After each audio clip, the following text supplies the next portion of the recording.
नमस्कार आदाब दोस्तों। तो चले आज फिर हम आप लोगों के लिए लाए देश और दुनिया की तमाम ताजा बड़ी खबरें, ब्रेकिंग न्यूज हेडलाइंस, एक एक करके तमाम बड़ी खबर आपके सामने रखेंगे। सबसे पहली और बड़ी खबर में आपको बताएंगे दोस्तों कि त्रिपुरा से बड़ी खबर आ रही है, जहां पर एक मंदिर में तोड़फोड़ को लेकर के जबरदस्त तरीके से बवाल हो गया है। यहां पर कुछ लोगों ने अल्पसंख्यक लोगों के घरों में तोड़फोड़ की है, साथ ही साथ मंदिर के अंदर कुछ मूर्तियों को भी तोड़ दिया है, जिसके चलते यहां पर भारी हंगामा हुआ है और हालात बेकाबू होते हुए नजर आ रहे हैं। आगे इसके कुछ वीडियो फुटेज तस्वीरें सामने आ रही जो हम आपको दिखाने वाले हैं। साथ ही साथ अगली बड़ी खबर में आपको बताएंगे दोस्तों कि वक्फ बोर्ड बिल संशोधन वाले मोदी सरकार के कदम पर एक बार फिर जेडीयू ने जबरदस्त बयान दिया है। जेडीयू की तरफ से मोदी सरकार को चेतावनी जारी की गई और कहा गया है कि मोदी सरकार को वक्फ बोर्ड बिल पर फूंक फूंक कर कदम रखने चाहिए।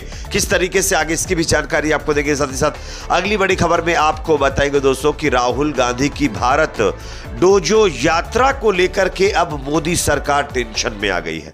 जिस तरीके से कई राज्यों में विधानसभा चुनाव होने वाले हैं, उससे पहले राहुल गांधी ने भारत डोजो यात्रा का ऐलान किया है और इस यात्रा को लेकर के बीजेपी में बेचैनी बढ़ गई है। दरअसल इस यात्रा में क्या ऐसा खास है, यह भी आपको बताएंगे। साथ ही साथ अगली बड़ी खबर में आपको बताएंगे दोस्तों कि भारतीय जनता पार्टी के नेता और पूर्व सांसद और केंद्रीय मंत्री बृजभूषण शरण को हाईकोर्ट से जबरदस्त झटका लगा है।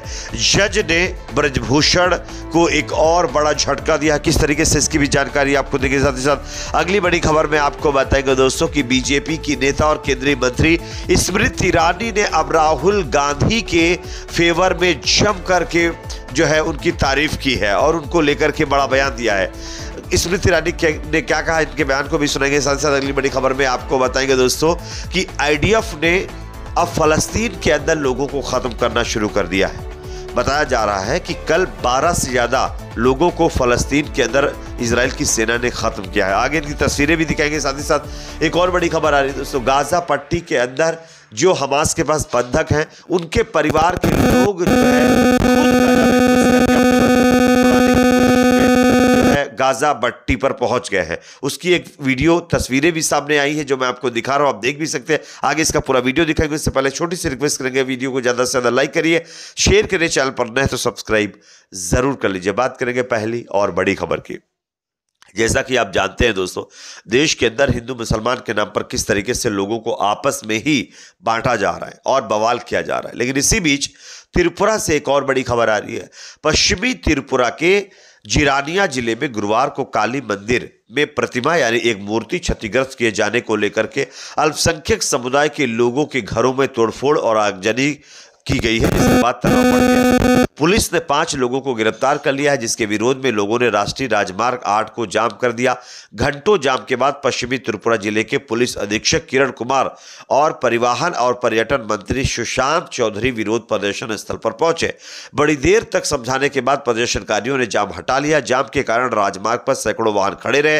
मंत्री ने लोगों से गिरफ्तार युवकों को रिहा करने के लिए कानूनी राह अपनाने और सांप्रदायिक सुधार बनाए रखने की अपील की है।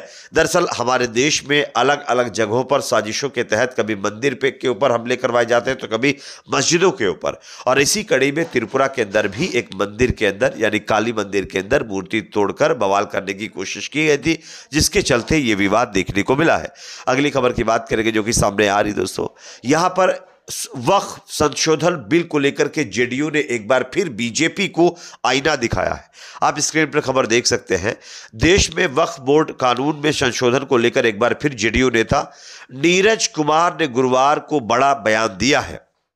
उन्होंने कहा है कि अब कौन लोग किस रूप से बोलते हैं मैं ये नहीं जानता, लेकिन इस देश का संविधान वक्फ बोर्ड को भी इजाजत देता है। इस तरह जेडीयू ने अपने बयान के जरिए बार बार इस बात की हिदायत दी है कि वक्फ बोर्ड कानून में संशोधन तमाम बारीकियों को देखने और समझने के बाद ही किया जाना चाहिए। जेडीयू नेता नीरज कुमार ने कहा कि देश के संविधान के तहत कार्यकारी आदेश से विभिन्न संस्थाएं, चाहे अनुसूचित जाति या जनजाति आयोग हो, वक्फ बोर्ड हो, राज्य राज्य के अंदर में संस्कृत शिक्षा बोर्ड हो या तमाम धार्मिक न्याय बोर्ड हो, यह तमाम विहित अधिकार के तहत सरकार को प्रदत्त है।